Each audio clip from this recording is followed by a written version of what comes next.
السلام علیکم ورحمۃ اللہ۔ سیانے دی کہاوت ہے کہ جنہیں لایا گلی اودے نال ہی ٹر چلی۔ ہم نہ پہلے یہ سنا کرتے تھے کہ سیاست دانوں کا کوئی مذہب نہیں ہوتا، کہ وہ اپنے مفاد کی خاطر کسی سے بھی گھل مل جاتے ہیں۔ اسی طرح آج جو ہمیں نعت خوانوں کے بارے میں صورتحال دیکھنے کو مل رہی ہے، تو ہم نعت خوانوں کے بارے میں بھی کہہ سکتے ہیں کہ بہت سارے نعت خوان، سارے نہیں، بہت سارے نعت خوان جو نامی گرامی ہیں، تو نعت خوانوں کا بھی کوئی مسلک نہیں ہوتا، یعنی کوئی ایک عقیدے پر قائم رہنے والے لوگ نہیں ہیں، بلکہ مینوں پیسے وکھا میرا موڈ بنے، جس طرف کی ہوا دیکھی اس طرف ہی چل پڑے۔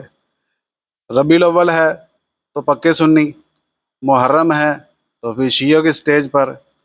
تو یہ جو ہے ماحول درست نہیں ہے،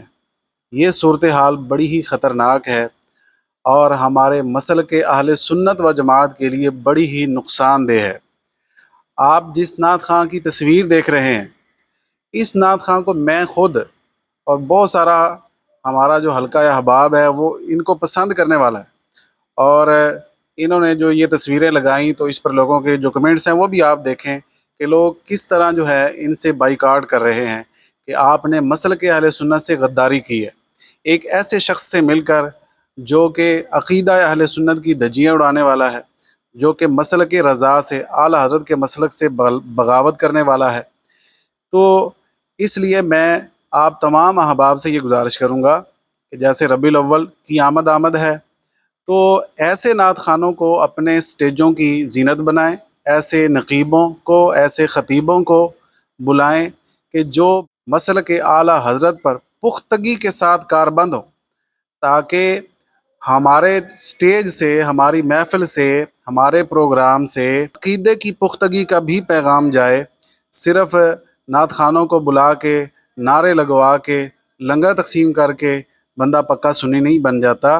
بلکہ پکا سنی انسان تب بنتا ہے کہ جب وہ تعلیمات اعلیٰ حضرت کو بھی فالو کرے، تعلیمات اعلیٰ حضرت کا پرچار بھی کرے، اور وہ ہماری محفلوں سے نظر آنا چاہیے، ہمارے سٹیجوں سے نظر آنا چاہیے۔ تو میں آپ سب سے درخواست کروں گا کہ ایسے نعت خوانوں کا بائیکاٹ کریں جو ذرا برابر بھی مسلک اعلیٰ حضرت سے بغاوت کریں، جو ایسے لوگوں سے وہ ملیں جلیں، ایسے لوگوں کی محفلوں میں جائیں کہ جن میں رافضیت کی بدبو ہے یا جن میں خارجیت کی بدبو ہے۔ جزاکم اللہ خیرہ۔